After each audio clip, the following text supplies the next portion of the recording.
सभी को सादर प्रणाम। एक छोटी सी रियासत थी, उसकी राजकुमारी थी जिसका नाम था चंचल कुमारी। चंचल कुमारी के पिता के पास दिल्ली के उस समय के शासक औरंगजेब का फरमान आया कि अमुक तारीख तक तुम अपनी बेटी का डोला बेगमों की सेवा के लिए शाही महल में भेज दो, नहीं तो हम तुम्हारी रियासत पर आक्रमण करेंगे और तुम्हारी रियासत को धूल में मिला देंगे। चंचल कुमारी के पिता चंचल कुमारी को प्रेरणा करने लगे कि तुमको दिल्ली चले जाना चाहिए। क्षत्रिय कुमारी इस बात को सहन नहीं कर सकी। वो कहने लगी कि मैं औरंगजेब की पत्नी बनने की अपेक्षा मर जाना बेहतर समझूंगी। पिता से अलग होने के बाद में उन्होंने अपने एक विश्वास पात्र पुरोहित को बुलाया और एक पत्र महाराणा राज सिंह के नाम पर लिखा। उसमें ये लिखा हुआ था कि मैंने आपके गुणों को देख करके, आपकी कर्तव्य परायणता को देख करके, आपके सद्गुणों से प्रभावित होकर के स्वयं को आपके लिए समर्पित कर दिया है। आपको पति के रूप में मैंने चुन लिया है और औरंगजेब का ऐसा फरमान आया हुआ है कि मुझे शाही महल में दिल्ली पहुंचना है। मुझे नहीं लगता कि मेरे पिताजी अपनी रियासत को दांव पर लगा करके मेरी रक्षा करना चाहेंगे। मेरा आपसे निवेदन है कि इस तारीख से पहले आप कृपया रूपनगर आएं और मुझसे विवाह करके मुझे चित्तौड़ लेकर के चले जाएं। यदि आप नहीं आते हैं तो रूपनगर की राजकुमारी औरंगजेब के यहाँ नहीं जाएगी, अपितु महाराणा राज सिंह की पत्नी औरंगजेब के यहाँ जाएगी। ये पत्र लेकर के पुरोहित जब महाराणा राज सिंह के दरबार में पहुंचा तो महाराणा का दरबार लगा हुआ था। उन्होंने पत्र सामने रखा पुरोहित ने और एक और बैठ गए। पत्र को महाराणा ने पढ़ा और पढ़ करके कुछ चिंतित हो गए। तो महाराणा के राज पुरोहित ने पूछा, क्या है ऐसे पत्र में जिसको पढ़ करके आप चिंतित हो गए हैं? पत्र इनको दिया गया। राज पुरोहित को यह भी कहा गया कि आप इसको पढ़ करके सारे दरबार को सुना दीजिए।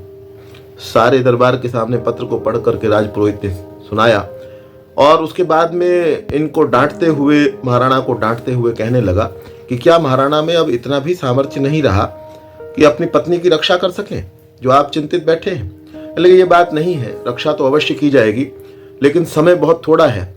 क्या कोई ऐसा वीर है हमारे सामंतों में जो इतने समय तक शाही लश्कर को रोक करके रख सके जब तक हम विवाह करके चित्तौड़ उनको चंचल कुमारी को लेकर के ना आ जाए? और ये कह करके उन्होंने एक पान और तलवार दरबार के बीच में रख दिया कि जिस वीर के अंदर ये साहस हो कि वो शाही लश्कर को रोक सके, वो इस पान को चबा ले और तलवार को उठा ले। अब ये बात सुनकर के सारे वीर एक दूसरे को देखने लगे। सबको मालूम था ये कार्य कितना मुश्किल है। जब कोई कुछ नहीं बोला तो महाराणा राज सिंह कहने लगे कि सरदार चूड़ावत, तुमसे इस काम की अपेक्षा की जा सकती है, तुम इस काम को कर सकते हो। जब उस वीर का नाम बोला गया तो वो वीर उठा और उसने पान चबा लिया और तलवार को उठा करके चूम लिया।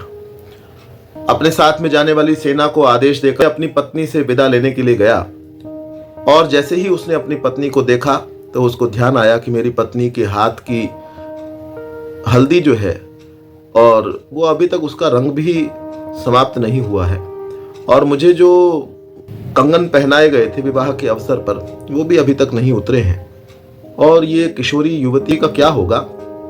मैं इस स्थान से वापस तो आ नहीं पाऊंगा, तो इतना लंबा जीवन ये कैसे बिताएगी?